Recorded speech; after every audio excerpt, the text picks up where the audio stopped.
Hello, and welcome back to the Shakey Sonnet Show.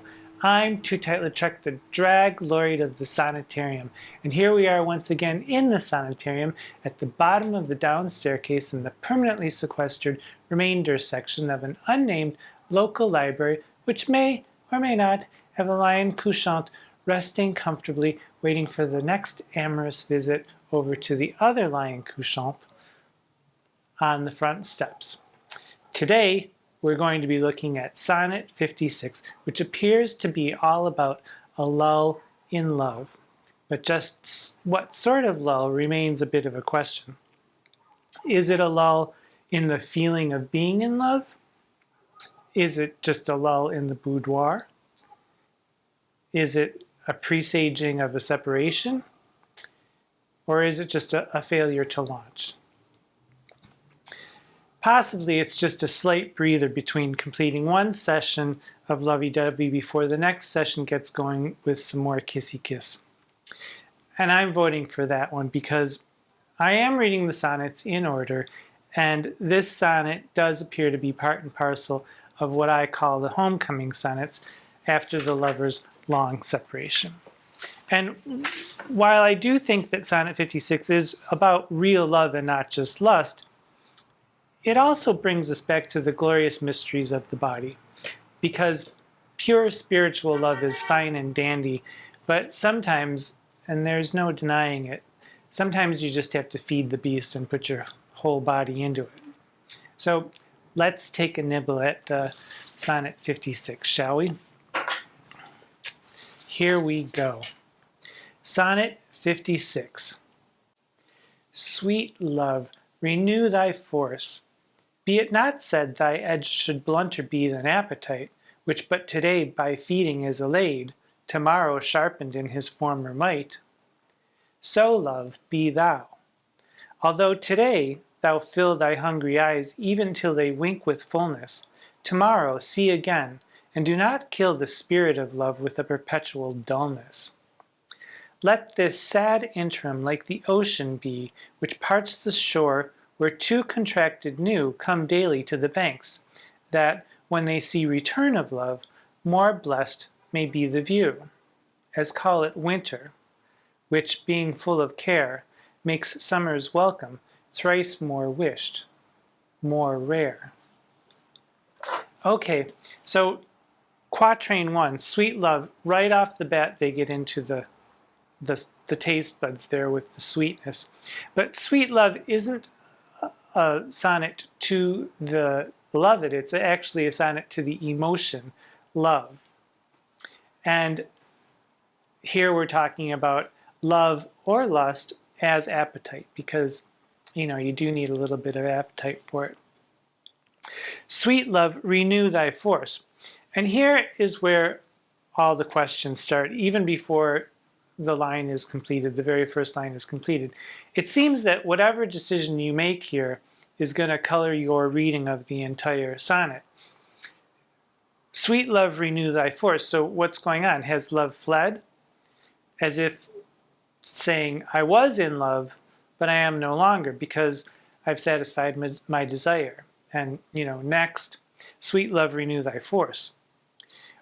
Is this perhaps maybe just a verse in honor of the vicissitudes of love, the natural rhythms of feeling in a relationship, the ebb and flow of boredom and fascination that it can occur in any normal relationship? Possibly so. Sweet love, renew thy force.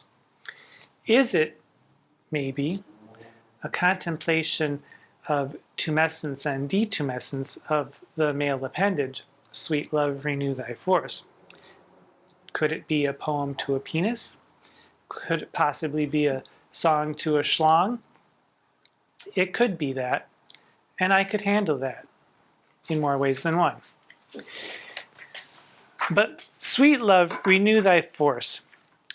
Be it not said thy edge should blunter be than appetite. So in other words, make yourself strong again, emotion, love, and don't I want to feel that edge again. I want to feel the hunger for whatever you've got.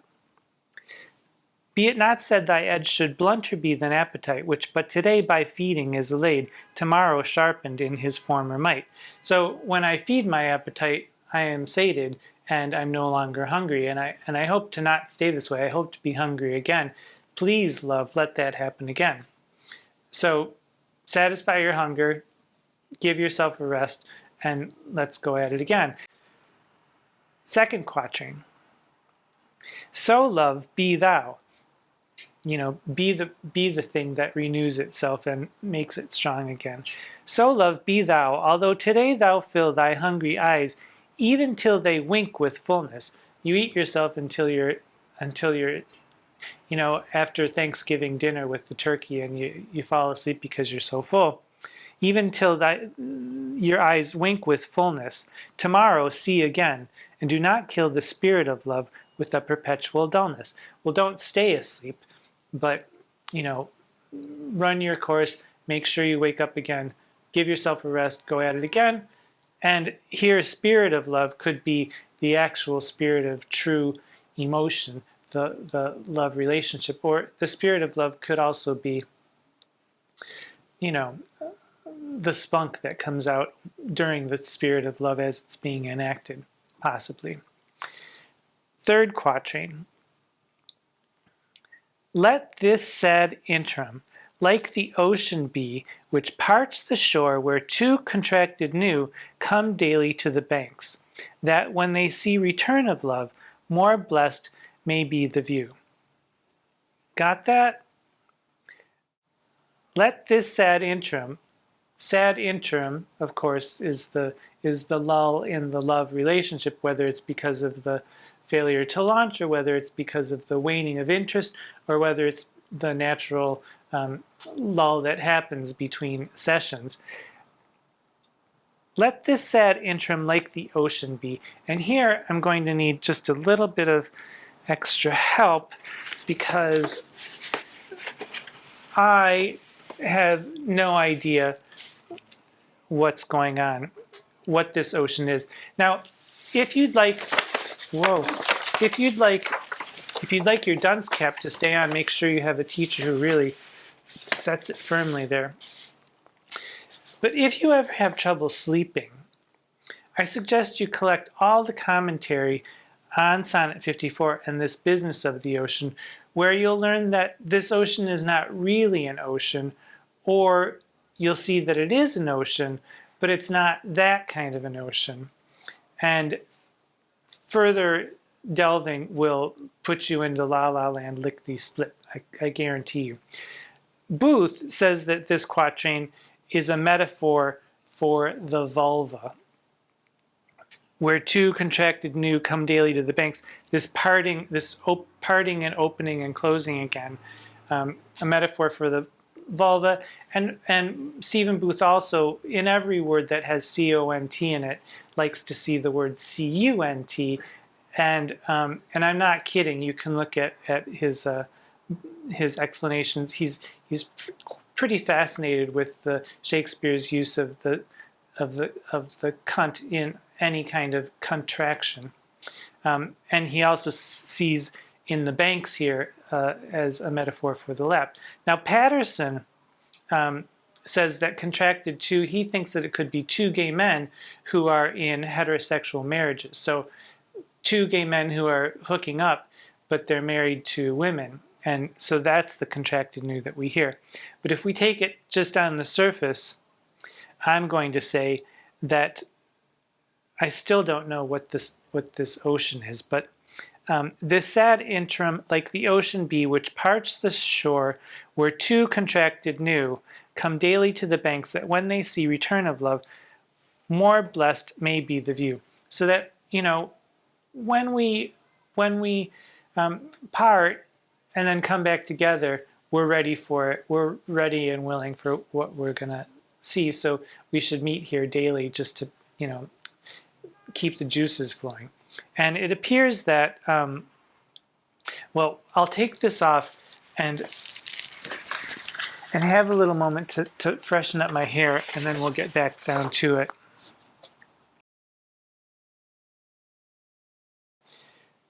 I'm back and organized again. But since we're talking about eating and hunger and all that kind of stuff, it looks like the recipe for this poem is throw in a little bit of this, a pinch of that, mix your metaphors, and stir up some trouble, and you'll have a sonnet. This sad interim is a lull in lovemaking, whether it's by nature or by choice, or because they're separated or because they're breaking up. It's a little bit hard to say. I have decided to think of it as a lull in lovemaking, as if to say, well, you know, we'll do it, we'll let a little time pass, we'll come back, and we'll try and try again and again and again and again and again, as many times as we can. The couplet.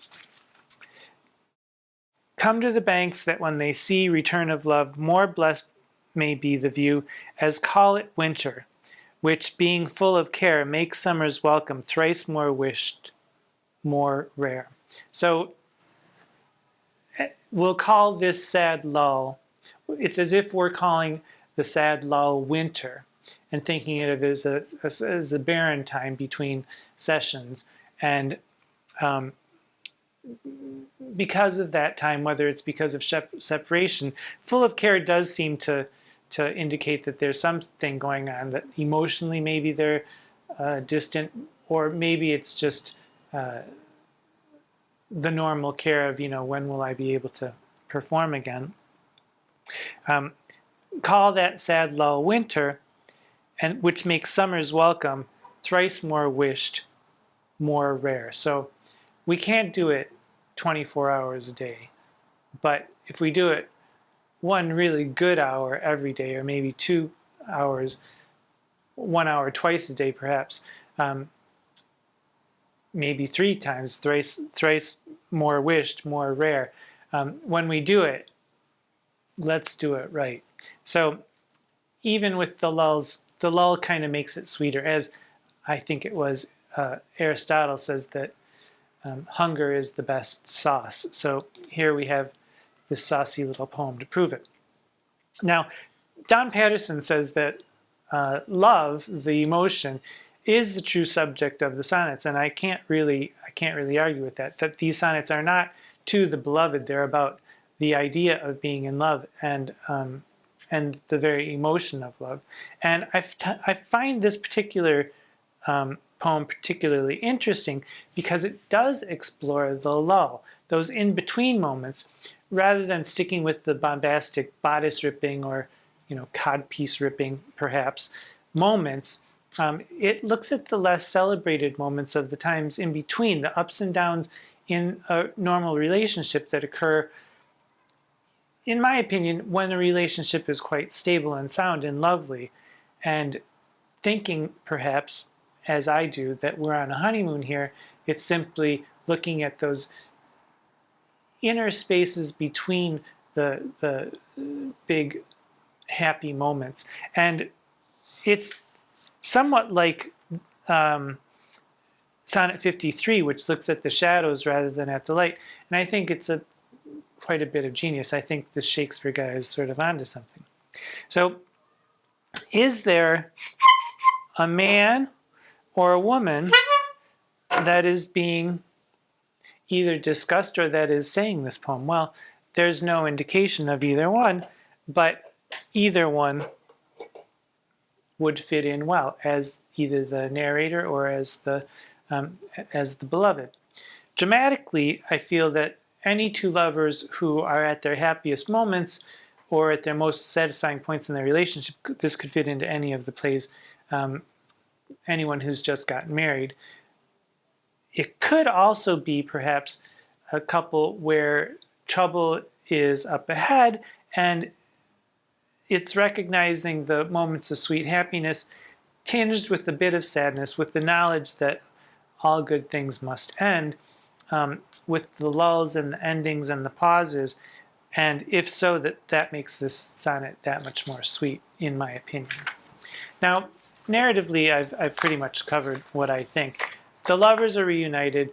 They're celebrating their reunion in bed, taking breaks to eat, and drink and sleep and store up their strength, and all is right with the world for now.